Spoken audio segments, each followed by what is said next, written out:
When a baby is born, elders say the new life is a sacred gift from Creator, a sacred gift that must be honored and respected. It is said that with that gift comes an unspoken contract between a mother, her child, and God.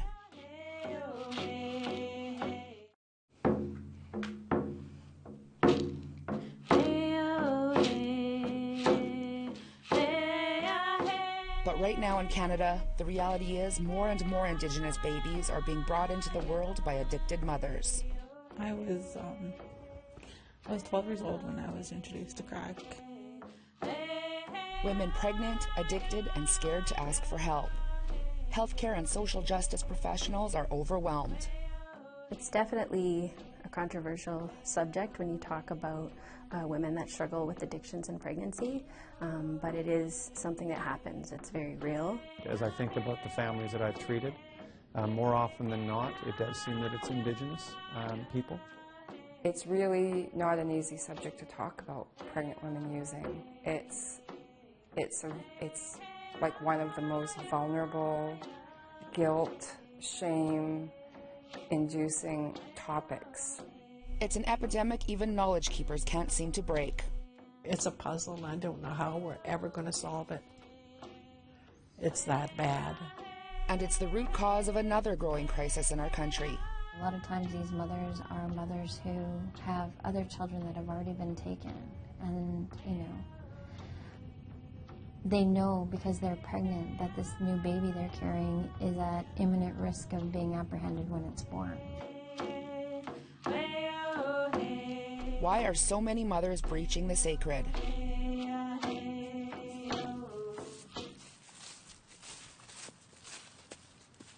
I was so high that I wouldn't be able to be around people. I'd isolate myself in the room and get high because I felt this guilt, and I felt so my self-esteem was so low.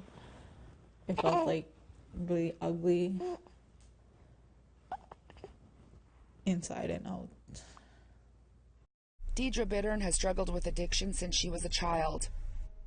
It started with experimenting with friends and escalated quickly. By the time she was in her early 20s, it was out of control.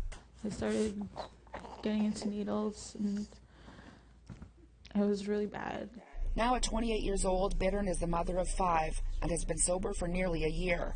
The last time she used was the night she was arrested and charged with assaulting a police officer. I didn't know I was pregnant, and that night, I won $1,200 on slots, and I was getting high, and I did a shot in the neck, and that was the last time I got high. It was in the neck, and I was already a month pregnant with her. Bittern spent a few months behind bars and managed to get clean. She believes that time spent in jail was a divine intervention. Pray. Even when you're getting high, pray. That's what I used to do. I'd get high. I'd get myself so high, and I'd go and sit by the tree, by the river, and pray for myself.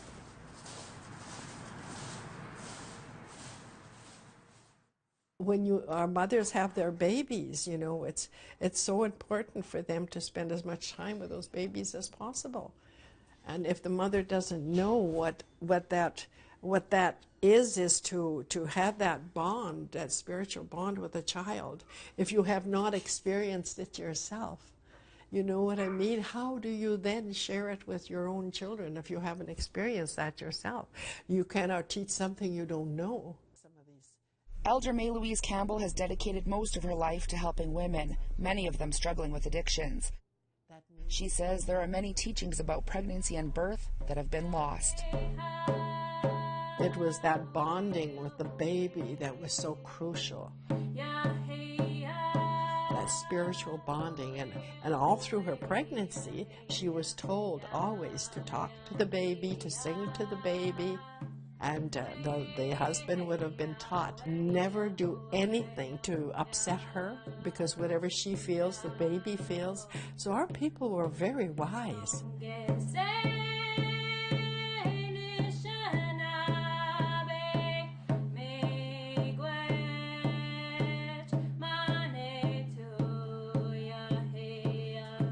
when she gave birth to the baby and when she felt she was bonded with the baby and needed all that bonding, that this miracle just happened. She just brought this beautiful child into the world, and it was a gift from Creator.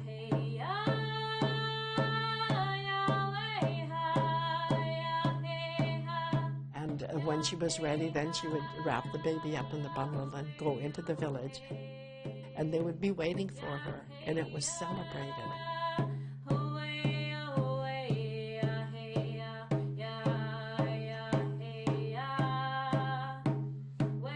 How sad it is that we have lost all those beautiful teachings.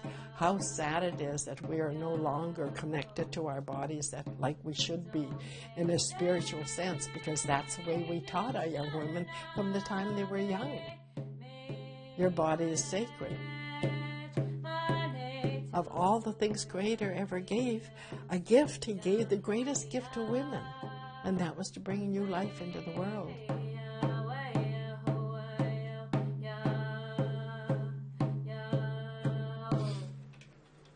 She was only 13 when she got pregnant for the first time. Bittern admits that during her fourth pregnancy, she was in the midst of her addiction. My last daughter, I was still smoking crack. And like the doctors knew when she was born, they said she was jittery, and they informed CFS right away. When that happened, I ended up relapsing. I left the hospital. I didn't even want to say bye to my baby. And I left from the hospital. I immediately went to go get high. I started smoking crack again and drinking. And that's when I started doing meth. I got really bad into meth. There are consequences when using while pregnant, and the effects to newborns are far-reaching. In my experience as a provider, I mostly saw opiates and then meth. Those are the ones that women struggled with the most. Melissa Brown is a midwife and has worked with mostly Indigenous women in Winnipeg's inner city. She's delivered more than 150 babies. Some of those babies are born with addictions, and so the care providers that are there are prepared to take care of that baby. And in my experience, it's always very emotional, not just for the mom, but also for the care providers, because the mom is either not ready to deal with it and just kind of closed off, or very emotional. Here in Winnipeg, we've seen a rise definitely in the number of babies that we are having to treat for opioid addiction that they experience in the womb. As the department head of neonatology at Winnipeg's Health Sciences Centre, Dr. Michael Narvey specializes in providing care for infants in intensive care. One area that we certainly are caring for a lot these days are babies who are born to mothers who have been using substances, which can lead to a withdrawal state in the newborn. Narvey says when a baby is withdrawing from any drug, it's very difficult to watch. They look very tense, upset, very jittery. It's not uncommon when you disturb a baby, or sometimes even without disturbing them, even to change a diaper, you'll see them shake like this. Babies suffering from withdrawals are usually kept in a dimly lit, quiet room to help ease their pain. You can't settle them. They just seem to be unhappy all the time. They may be rooting around all of the time. They may be scratching their face, and we have to put socks on their hands to prevent them from getting bleeding on their face from too many scratches. As the babies detox, there's also a risk of severe complications. In the worst case scenarios, the ultimate symptom that we try to avoid is a seizure. Babies can actually have convulsions related to not having the drug in their system anymore. Dr. Narvey says the #1 addiction he sees pregnant mothers have is to alcohol. But although there are proven long-term effects with drinking while pregnant, there are minimal withdrawal symptoms when a baby is born. He says addictions to things like prescription drugs, cocaine, crack cocaine, and methamphetamine is on the rise as far as he can see, and that something needs to be done. When we return, we'll hear more about this epidemic and take a look at the numbers across Canada. One of the things that immediately came to mind when I knew that I was pregnant was to have a miscarriage, because I didn't want to have another baby and have it taken from me.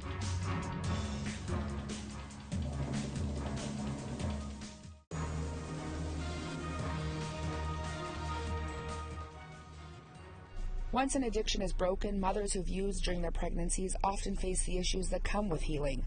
Things like guilt, shame, and anxiety. Now that I'm sober, I'm constantly thinking about that. Like, how can I prevent my kids from growing up the way I did? How can I make sure that they have a good life, or at least some good teachings to pass on when I leave this earth? Using drugs while pregnant is a touchy subject, but it's a reality for many Indigenous women. People on the front lines of the crisis say it's time to break the silence. Healthcare professionals. When we're dealing with people with addictions, it's just a symptom of pain. There's other things going on in their lives. Child welfare experts. We treat mothers who are addicted horribly for the most part. And, you know, when we are addicted, it's typically because we've experienced some trauma or tragedy as a child. And social justice workers. We have women that are alone. We have women that are addicted. We have women that have trauma. Deidre Bittern remembers witnessing dysfunction in her home when she was a child. They would party a lot, and my dad would beat my mom a lot. I remember hiding in the rooms, and my sister would hide us in the rooms while my dad beat up my mom. And it's a common story.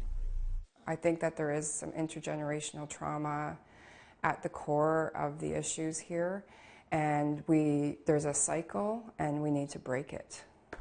Annetta Armstrong is the executive director of Winnipeg's Native Women's Transition Center. She's seen the worst case scenarios here. But we've had babies, we've had babies born with the shakes and methadone babies. As a mother, she says it's heartbreaking to see little ones suffer. Well, I've seen babies born with the withdrawal, the shakes. It almost looks like they're in pain, physical pain. Very sick babies. In her opinion, the mothers she works with are often just as helpless as their babies. There's no doubt in my mind that women don't want to be using substances while they're pregnant. Every woman that is suffering from this isn't choosing to suffer with her addiction while she's pregnant. She's feeling horrible, guilty, broken. And that's when we need to pull them in and give them that extra strength. It's a problem all over Canada. We're seeing more admissions. Back at the Children's Hospital Research Institute of Manitoba, Dr. Michael Narvey says even as a trained professional, he's affected by this widespread problem. It's not easy. It's hard to watch, as I said, and you just have to imagine somebody who's suffering. And that's what you see. A baby withdrawing from cocaine often suffers from tremors and low birth weight. Babies born addicted to opium-based painkillers known as opiates, like morphine, codeine, and heroin, and synthetic opioids like OxyContin, Percocet, and fentanyl, suffer many of the same withdrawal symptoms. Shrill cries, uncontrollable shaking, sensitivity to light. They are virtually inconsolable. But when they've been exposed through much of a pregnancy to receiving a drug on a constant basis, imagine that connection, the umbilical cord, which is where that drug is going from the mom through the placenta, through the umbilical cord to the baby. At birth, that's abruptly cut. It's cut off. They've lost their supply. And so within hours to days, their body starts to really crave the medication that they've lost. Narvey says studies show that babies could grow up with lifelong challenges like learning disabilities and even fall into addictions of their own. Deidre Bittern says she sees the effects with the child she carried while using crack cocaine. She's really hard to deal with today. She's 6 years old and she has a lot of behavioral problems. Babies born from addicted mothers is an epidemic in our country. It's part of a rampant drug problem sweeping the nation. Here in Winnipeg, police can barely keep up with increasing crime. Hospitals and emergency crews are seeing more overdoses than ever. It's prompted City Council to even propose an opioid rehab center. In early September, the 7 First Nations that make up the Dakota Ojibwe Tribal Council here in Manitoba called a state of emergency because of the drug crisis in their communities. At the time, one chief told APTN that 60% of the babies born in his community over the past year had to be put on morphine at birth because of the addictions of their mothers. We saw approximately 70 to 75 babies a year born to mothers who have been using these substances. And that number in the last year has gone up to about 115 to 120 babies. So in a short period of time, that's a significant increase percentage-wise of about 50% more babies. That's a baby every second day, and that number is only from births at one Winnipeg hospital. According to the Addictions Foundation of Manitoba, an average of 97 women a year disclosed being pregnant upon entering treatment at AFM from 2014 to 2017. Every year, alcohol is the #1 addiction pregnant women seem to be facing, followed by cannabis. Cocaine and crack cocaine, opioids, and amphetamine addiction has risen every year. According to the Canadian Institute for Health Information, when babies suffer from a group of problems after being exposed to opioids in the womb, it's referred to as neonatal abstinence syndrome. The Institute tracks hospitalizations of babies diagnosed with NAS across the country. In Manitoba, there were 103 reported cases of babies hospitalized with acute effects of NAS in 2016, 252 in British Columbia, and Ontario has remained the highest overall since 2012, with 988 babies hospitalized from NAS last year. And this crisis goes hand in hand with another growing problem. I got letters saying that all my kids were going in permanent, and I didn't care at the time because I was getting high. Child welfare agencies are answering birth alerts daily. Doctors are able to track and report through a system that records prescriptions and patients enrolled in the methadone program. Once a woman and her children are involved in the child welfare system, they are often closely monitored, especially if addiction plays a role in initial contact. Manitoba's First Nations family advocate says she's seeing babies apprehended at birth every day. The current rate in Manitoba sits at about 400 apprehensions a year. One time we were there for an hour and a half and 5 newborn babies were taken. We know right now, just in the last month and a half, we have 12 expecting moms who've come through our doors that believe there are birth alerts on their babies. There are 1,100 children in care in Manitoba. An estimated 90% of those children are Indigenous. We think about, the last 150 years where we've had our children stolen. That's a contributor. And when I think about mothers, if they're ever going to want to heal or address trauma or tragedy, the answer isn't to take their child on top of that. Morgan says it's to the point that women feel so helpless they're ending their own lives, just since taking on her position less than 2 years ago. We've learned of 14 mothers who've taken their lives because their children were taken. Morgan says children are dying too. In a report released by 2 of Manitoba's 4 child welfare authorities last year. From 2011 to 2016, and the count was 304 children passed away, and that was either due to suicide, homicide, accidental death, or medical. Right now, the First Nations Family Advocate Office is working with leadership like the Assembly of Manitoba Chiefs to create legislation that will put a stop to the rising number of newborns being apprehended here in Manitoba. Even non-Indigenous health professionals are of the opinion that babies born from addicted mothers are better off staying in the care of their parents. Is if we can keep mothers and fathers and their babies together, we know that there are benefits there. We know that if we provide skin-to-skin care, if you take a baby who's withdrawing and you put them against the mother or even the father's skin, their naked chest, and you hold them there and comfort them there, the symptoms they have tend to go down. Another thing that can be very, very helpful for babies is to breastfeed. So what resources are available to pregnant women who want to break their addictions? Melissa Brown believes mainstream options just aren't working. And so I guess what I found in my practice was that a lot of women avoided getting prenatal care because they felt like they were judged, they felt like they were mistreated, and then especially the women that I worked with were majority Indigenous. So on top of that, they felt like they were discriminated against, and they had lots of experiences of racism. She believes reaching out to women is the first step. We can talk about what we think women with addictions need, but they know what they need. You know, we need to talk to them and empower them to be a part of that planning as well. Annette Armstrong agrees. I think that our women can start helping each other through this as well. The best people to help our women are our women. Since 1979, the Native Women's Transition Center has helped Indigenous women exiting the prison system, struggling with addiction, or leaving abusive relationships. They have 3 residential sites where women and their children can heal. We offer like parenting, family violence, addictions awareness, relapse prevention, compulsive coping, which is a positive coping skills, some trauma-related programs, and practical skills, life skills. But they only have room to accommodate 80 women and their children at a time. Let's create a place for our women that are pregnant. Let's have grandmothers there and teachers and our midwives, and let's bring them here and let's work with them. Elder Campbell envisions a space that will provide all the necessities an expectant mother would need. If they knew that there was a place that they come to when they realized they were pregnant, where they could get all the help in the world.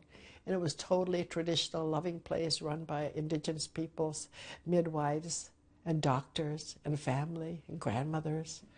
They would respond to that. The prevention that we need to really look at, whether it's an Indigenous person or whether it's a non-Indigenous person, we need to get at the root of the problem.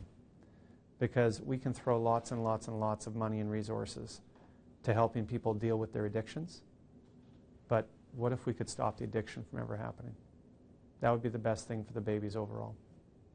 I have a lot of hope, actually. As daunting as everything is and as bleak as everything is, people are becoming aware.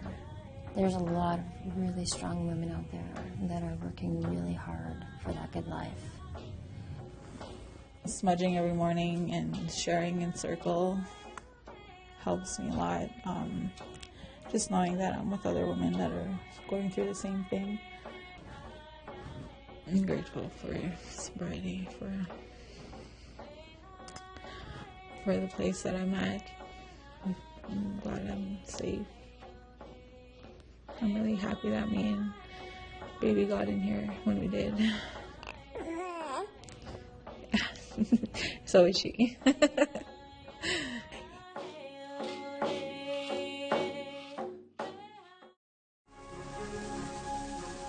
APTN Investigates is on a short hiatus. We're working on bringing you more stories in the new year.